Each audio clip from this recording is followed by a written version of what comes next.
업종 공략 업앤다운, 오늘은 이데일리 맵 오현진 전문가와 함께하겠습니다. 어서 오십시오. 네, 안녕하세요. 자, 먼저 오늘 상승이 기대되는 업종부터 화면으로 만나보시겠습니다.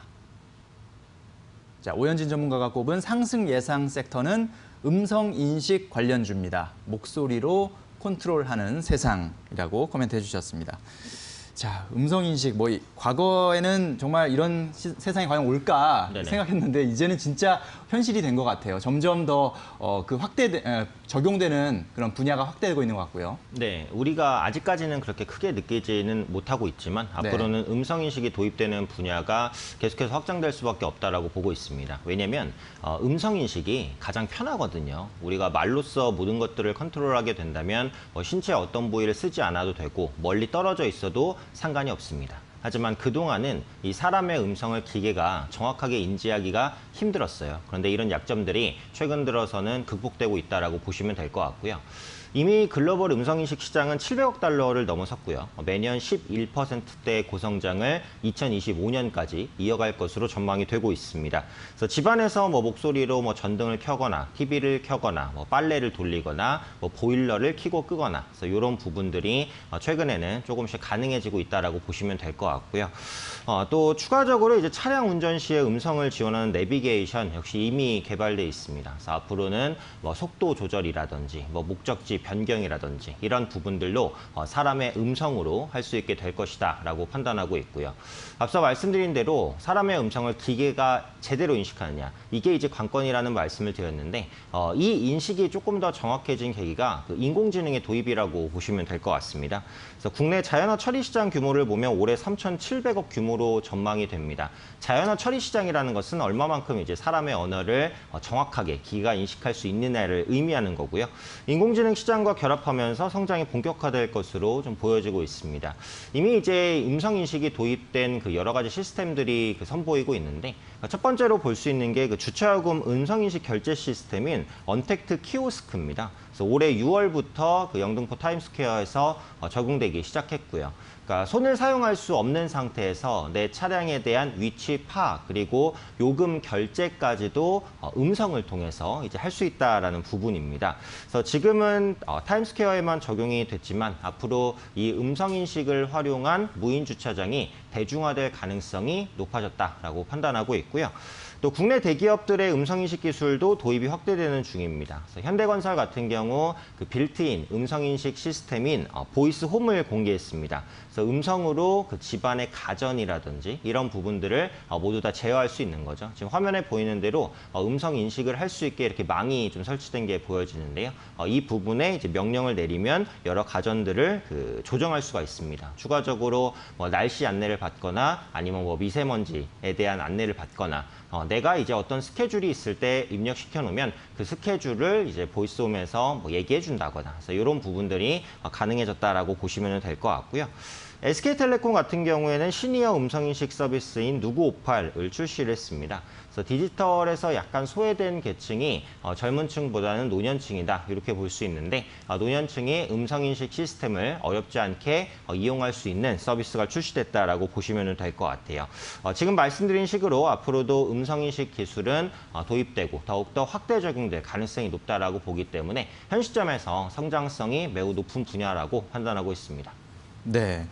자, 이 음성인식 사실은 처음에 이제 기술을 써볼 때만 해도 좀 민망해서 음성인식을 잘 사용하지 않는 분도 많았지만 지금 사실은 저는 내비게이션을 쓰면서 상당히 편하다는 느낌을 들었거든요. 운전할 때 이제 손을 막 쓰면 안 되니까 내 말로써 내 목적지를 얘기하고 그 목적지를 바로 설정할 수 있는 그런 기능들이 참 편해진 것 같은데 그런 인식률도 많이 높아지고 있고 또 활용 가능한 분야도 넓어지고 있다는 점, 이런 점들이 음성인식 시장을 좀 더 넓게 볼 수 있는 그런 시점이 아닌가 싶습니다. 또 워낙 이제 다양화된 그런 디바이스들이 나오면서 사실 그걸 다루기 어려워하시는 노년층들 이런 분들에게도 음성인식이 상당히 중요한 그런 수단이 되지 않을까라는 생각도 들게 되는군요. 자, 이번에는 그러면 피해야 할 섹터, 하락이 예상되는 섹터는 또 어떤 섹터인지 지금 바로 화면으로 만나보시겠습니다. 자, 오현진 전문가가 꼽은 하락 예상 업종은 LED 관련주입니다. 중국발 공급 과잉 여전이라고 코멘트해 주셨습니다. 자, 자, LED 시장 같은 경우는 중국에서 공급 과잉이 계속되나 봅니다. 네, 사실 이게 이제 하루 이틀 얘기는 아니고요. 뭐 예. 5년 이상 지속된 문제라고 볼 수 있는데 아직까지 해소가 되지 않았기 때문에 LED 업황이 빨리 개선되기는 좀 어렵다라고 생각을 합니다. 물론 중국 업체 내에서도 일반적인 구조조정이라는 게 진행이 좀 되긴 했어요. 그리고 국내 업체들도 예전보다 줄어든 것은 사실입니다. 하지만 아직까지도 LED 가격이 반등하지 못하고 있다는 것은 여전히 공급 과잉 국면에 처해 있다라고 보시는 게 맞을 것 같고요. LG이노텍 같은 경우 LED 사업부의 그 연간 실적 추이를 보면 작년부터 최근까지 지속적으로 악화되는 그런 모습이 나타납니다. 그래서 LG이노텍은 LED 사업부를 이번에 아예 이제 뭐 폐지시킬까라는 고민도 있었지만 결국은 이제 축소하기로 결정을 했어요. LG이노텍은 상당한 대기업이죠. 이런 대기업까지 LED 부분에서 수익을 내지 못하고 있다라는 것은 중소기업은 여건이 더더욱 안 좋다라는 얘기라고 볼 수 있고요. LED 제품 중에서 생산량이 많은 조명용 LED 그리고 BLU라고 불리는 백라이트 유닛 이런 것들은 중국 제품과 차별화를 두기가 사실 좀 어렵습니다. 그렇기 때문에 수요에 대한 가격 민감도가 높을 수밖에 없어요. 그러니까 싼 제품을 소비자는 살 수밖에 없다는 거죠. 근데 아무리 이제 한국이 기술 발전을 해도 가격 경쟁력에서 중국을 이길 수는 없어요. 그래서 이런 부분들이 문제고 물론 국내 LED 제품이 중국산보다는 더 좋은 건 맞습니다. 그런데 품질 부분에서 이제 경쟁을 하려면 대만과 또 경쟁을 해야 되는데 그러니까 예전에는 우리 LED 기술이 이제 대만을 조금 쫓아가는 그런 형국이었거든요. 그러다 보니까 이런 품질 문제에 있어서는 대만에 약간 치이고 가격 부분에 있어서는 중국에 치이고 그래서 이런 약간 가운데 낀 이제 샌드위치 신세가 좀 되어 있다 이렇게 보셔야 될 것 같아요. 또 LED 같은 경우는 대표적인 경기 민감 제품입니다. 그래서 코로나19로 인해서 각 상점들이 뭐 문을 닫거나 아니면은 일시적인 휴점 이런 부분에 들어가면서 디지털 사이니지, 그러니까 디지털 광고판에 들어가는 LED에 대한 수요 역시 줄어들 수밖에 없었어요. 그래서 이번에 코로나 2차 확산 우려감 때문에 경기가 또 빠르게 개선되기 어렵다라고 보고 있는 상황이어서 LED 수요가 또 촉진될지는 조금 의문이다 이렇게 보셔야겠죠. 그래서 앞으로도 LED 업체의 수익 개선은 계속해서 좀 어렵다 이렇게 봐야 될 것 같습니다. 다만 이제 여기서 그 LED 업체들도 극복하기 위한 방안들을 찾고는 있어요. 그러니까 기존의 수요가 많았던 그리고 시장이 가장 컸던 LED 조명, 뭐 BLU 이런 부분을 벗어나서 새롭게 진출하고 있는 시장이 차량용 LED 시장이라고 보시면 될 것 같아요. 요즘에 그 신성장 분야로 주목받고 있고 그러니까 고성장을 보여주고 있습니다. 그러니까 아직은 이 차량용 LED 시장 규모가 엄청 크지는 않아요. 하지만 지금부터 좀 고성장을 보일 분야여서 이 차량용 LED 시장에 포커스를 맞춘 업체는 선별적인 성장을 보일 수도 있다라고 보고 있고요. 예전에 그 대표적인 LED 업체라고 할 수 있는 서울반도체 같은 경우 계속해서 업황에 어려움을 겪다가 최근에는 보유하고 있는 특허를 기반으로 해서 신사업들을 또 추진하는 그런 모습들도 나타나고 있습니다. 그러니까 LED 업체가 이런 업황 부진이 너무 장기화되다 보니까 새로운 사업으로 활로를 모색하고 있다라는 부분이죠. 그래서 기본적인 LED 업황은 안 좋지만 LED 업종 내에서도 뭔가 이런 새로운 사업 구조를 잘 만들 수 있는 기업들은 차별적인 성장을 보일 수도 있다. 그래서 LED 업종을 공략하시려면 그 안에서 어떤 세부적인 뭐 신사업 혹은 특허 이런 부분에 대한 경쟁력이 있는지 이런 부분을 좀 꼼꼼히 따져서 매매를 하셔야 되지 않을까 이렇게 판단됩니다. 네, 그렇군요. LED 시장이 중국발 공급 과잉이 수년째 지금 지속되고 있는 상황에서 또 수요 증가를 기대하기도 여의치 않은 상황이다. 이런 점에서 LED 시장의 미래가 조금 그렇게 밝지는 않은 그런 상황입니다. LG이노텍 같은 경우도 지금 실적 추이가 계속해서 좀 안 좋아지고 있는 상황이고 이것이 중소업체나 협력업체들에도 분명히 비슷하게 영향을 미칠 수 있을 것으로 예상이 됩니다. 다만 차량용 LED 같은 신성장 분야에서 뭔가 두각을 나타내든지 다수의 특허를 갖고 있다든지 이런 좀 특이한 경쟁력이 있는 그런 업체라면 그 속에서도 또 기회가 될 수 있겠다라는 말씀이셨습니다. 자, 그럼 이제 마지막으로 오늘의 공략 종목을 좀 확인해 볼 텐데요. 어떤 종목 갖고 오셨습니까? 네, 그래서 앞서 말씀드린 음성인식 그리고 사물인터넷과 결합시켜서 현대통신이라는 종목을 좀 말씀을 드릴 건데요. 네. 좀 익숙하지 않으신 종목일 것 같습니다. 소형주고요. 그 자체적인 기술력을 바탕으로 해서 스마트 홈 기기와 스마트 홈 시스템을 공급하는 업체인데 최근에 주목할 부분은 여러 대기업과 협업을 하고 있다라는 부분입니다. 작년에는 LG전자와 스마트홈 사물인터넷 사업 구축 협약을 맺었습니다. 그래서 주요 협약 내용을 보면 인공지능 음성인식 서비스 개발이 가장 중점적인 부분이었다라고 보시면 될 것 같고요. 또 이전에는 SK텔레콤과도 스마트홈 사업에서 협력하기로 했습니다. 이렇게 대기업과 다양한 사업군을 벌인다는 것 자체가 이 현대통신의 기술력을 높이 평가받고 있다라는 의미라고 볼 수 있을 것 같고요.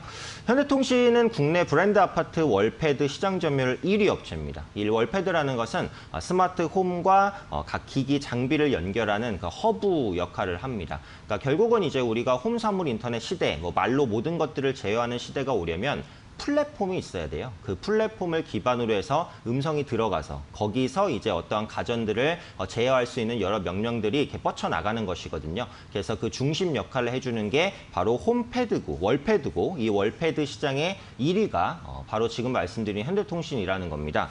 또 월패드와 사물인터넷 가정을 연동하면 월패드를 통해서 가정과 전등, 스마트홈과 연결된 모든 기기에 대한 제어가 가능합니다. 특히 음성인식 기능까지 더해진다면 말로 손쉽게 집안 가전 기기를 제어할 수 있게 된다라고 보시면 되겠죠. 앞으로는 스마트폰만 대고 이제 말을 해도 집안의 가전들이 모두 작동되는 이런 시대가 올 것이다라는 부분이고요. 또 스마트 출입 통제와 방범 방제 시스템도 보유하고 있습니다. 그래서 공동 현관 출입 통제 시스템을 통해서 입주민을 보호하고 또 외부의 침입이라든지 이런 부분에 의해서 뭔가 이제 상해를 입을 수 있는 부분들을 보호받을 수 있다라는 거고요. 방범과 방제 감지기로 안전 관련 기술도 확보하고 있고요. 또 위치 기반 시스템으로 차량 위치 확인이라든지 엘리베이터 자동 호출을 비롯해서 우리가 주거 활동을 하는데 필요한 모든 서비스에 개입할 수 있는 기업이 바로 이 현대통신입니다. 그래서 앞으로 장기적으로 좀 보셔도 성장성이 뛰어난 그런 기업이다라고 판단을 하고 있습니다.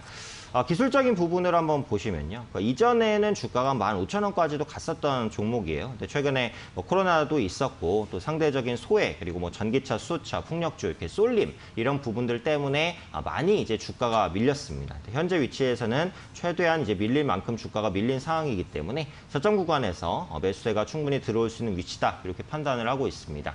현재 주가가 6,500원 근처인데요. 6,500원 이하 구간에서 매수 가능하다라고 말씀드리겠고요. 목표가는 한 8,000원 정도, 손절가는 6,000원 정도로 설정해 보도록 하겠습니다. 네, 자 현대통신 시총 규모는 크지 않지만 브랜드 아파트 월패드 시장 점유율 1위 업체라는 점 눈에 띄고요. 또 대기업과의 협업이 기대되는 그런 업체라는 점에서 오늘의 핵심 공략주로 꼽아주셨습니다. 자, 상승 예상 섹터는 음성인식 관련주, 하락 예상 섹터는 LED 업종이었습니다. 저희가 전해드린 투자 정보는 잘 활용하시고요. 투자에 대한 판단은 시청자 여러분의 몫이라는 점 다시 한번 말씀드립니다. 네, 오현주 전문가님 오늘 말씀 잘 들었습니다. 감사합니다. 감사합니다.